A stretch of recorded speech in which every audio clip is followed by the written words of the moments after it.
Happy Friday. Let's jump right in. There we go, getting the reflection out of my glasses. Um, Chapter 10. It's now June 6th, 1776. June 6th, 1776. There we go, getting the reflection out of my glasses. Lady Seymour was the first to leave, followed soon by the gentleman in the library. Lockton and Madam retired upstairs, releasing Ruth for the evening, and leaving me with, of course, the cleaning up.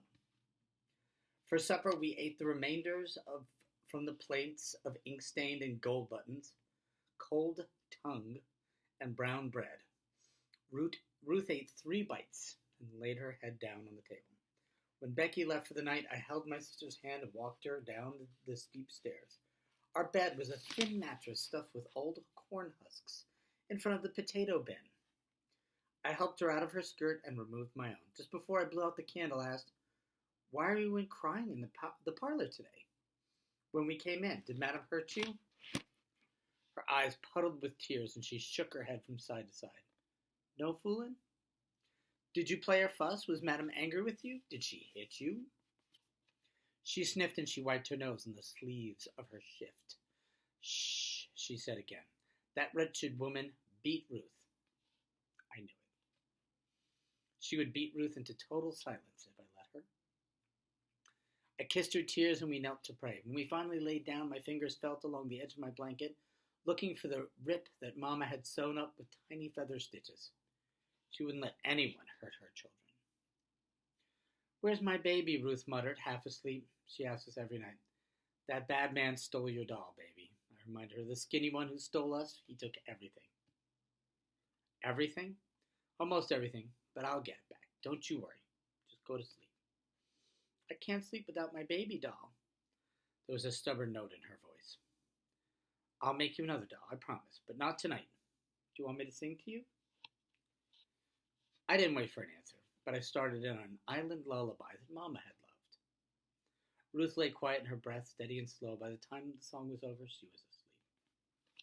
I waited a full hour until the clock struck 11. Then I slipped out from under the blanket. I couldn't put my skirt back on. I did not stuff my feet into my shoes. I'd be faster and quieter without my shoes. I climbed up the cellar stairs, freezing with every groan of the old wood. If Madam Lockton come across me, I'll say I was on my way to the privy. That's the bathroom. They couldn't be angry about that. A body must follow the call of nature, even in the middle of the night. The kitchen was dark, and I walked slowly, my hands feeling in front of me so I wouldn't bump into the table or knock over anything. I paused at the back door. The sound of Lockton's snorings came all the way from above, like faraway thunder.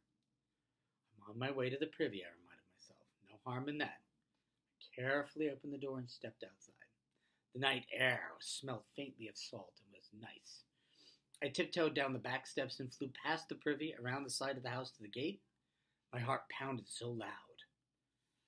I had only to open the gate latch and step out. My hand would not move. I opened the gate. If I opened the gate, I would be criminal. Slaves were not allowed out after sunset, without a pass from their master. Anyone who got caught, well, he could take me to the jail. If I opened the gate, a judge could have me flogged. If I opened the gate, there was no telling what punishment Madam would demand. If I opened the gate, I might die of fright. I leaned my head against the gate. I could not open it, but I had to. This house was not a safe place. I had to get us out, but there was no way to get out. No way to run off to an island. No way to run away with a little girl. The secret of Madam's linen chest was the only key that I held. "Watch over me, Mama, please," I asked. I opened the latch, I slipped out the gate, and I ran. I thought it would be easy. I would run straight over to the shed behind Bellingham's house, tap on Curzon's window, tell him the news, and hurry home. It was nighttime, after all, and people would be asleep. But nope, not in New York. Not in a city occupied by the Continental Army, too. At the end of the block, there were soldiers on watch in front of City Hall, a dozen or so men standing around a campfire. One man was trying to read a letter by the firelight. Another was roasting a small piece of meat on the end of a stick. Their guns were close at hand. I crept as close as I dared. There was no way to sneak past them. I swallowed hard and turned around to head east, away from the firelight.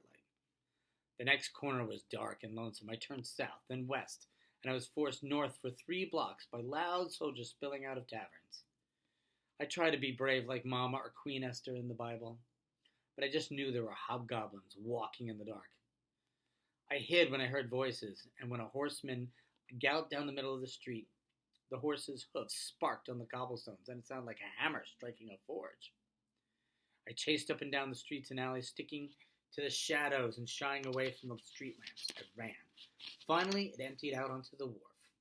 I'd reached one of the 2 rivers that sheltered New York Island, but I couldn't tell if I was looking at the East River or the North River, which would later be called the Hudson River. I ventured out into the street. Relaxed men told loud jokes to each other on the waterfront, and they played a tin whistle. A dog yipped. The masts of ships grew thicker to my right. That's where I needed to go. The shapes of the buildings and the outlines of the wharves became familiar. There was the dock the Hartshorn was tied to, and there was Bellingham's building.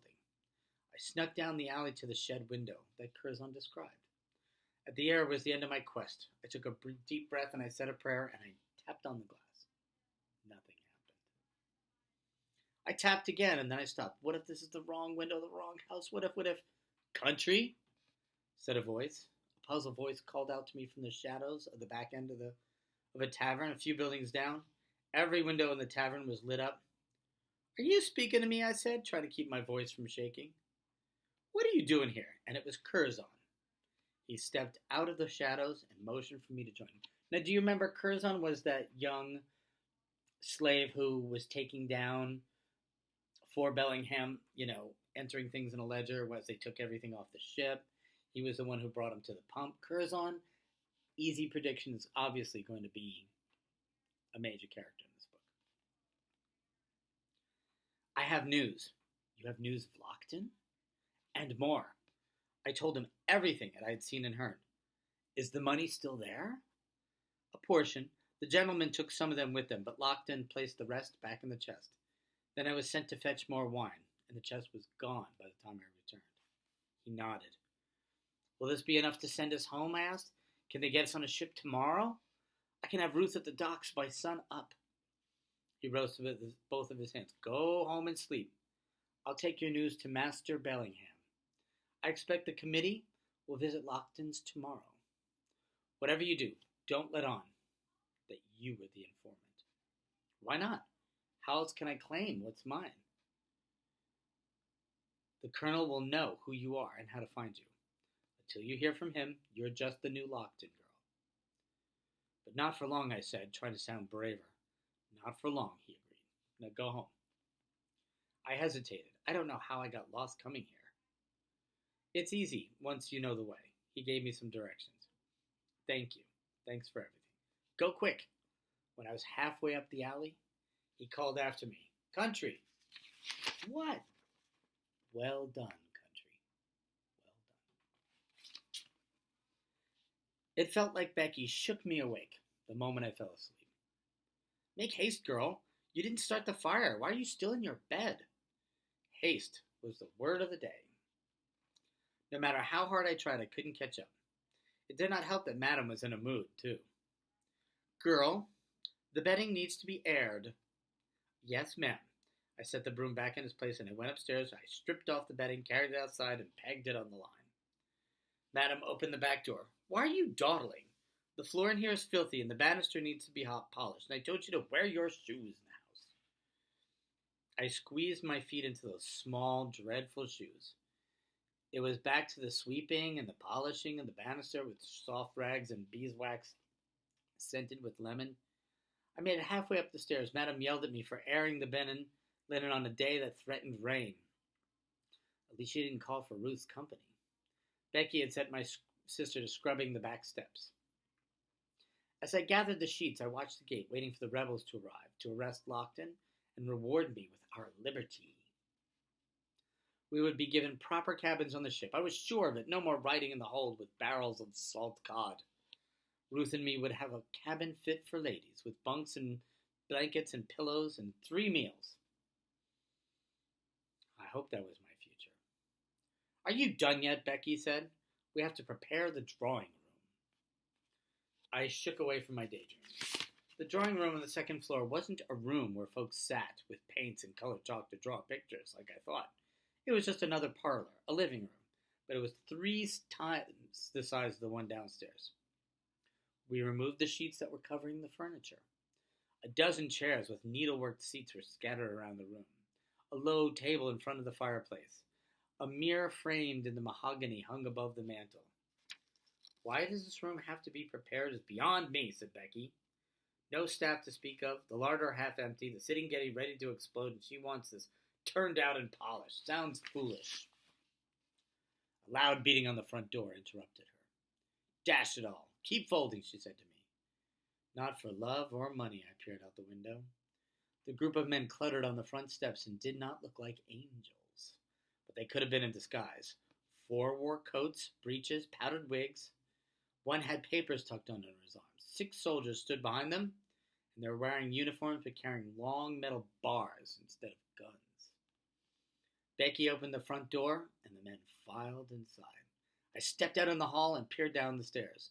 The man with the papers under his arms was Master Bellingham. I'm going to pause here until Monday. I know it's difficult. No resolution on this scene. Master Bellingham is also going to be a major character in this book. And you'll see that even though he is for the revolution, he is a rebel. The rebels were not necessarily ready to free slaves. And that's part of one of the difficult part of this 3-book series, is that they were all about liberty and freedom and liberty and freedom. But the conversation about slavery was still a ways off. It's amazing. It's kind of hypocritical, isn't it? This is what we're learning about American history. But Isabel is an amazing character. And so is Curzon. There's 3 books in all. I read ahead, of course. And they are amazing. I love how they just unfold the daily life of the American Revolution. But from this perspective, we hadn't considered before. We're always considering Washington and Johnny Tremaine. Now we're considering Isabel and Curzon. See you Monday. Tuesday. Monday? Tuesday. I'm going to do a video on Monday. We have to get some of this book down. So, even though it's not a school day, you don't have other assignments, catch up to it on Monday. Okay? Or if not, watch 2 on Tuesday. See ya.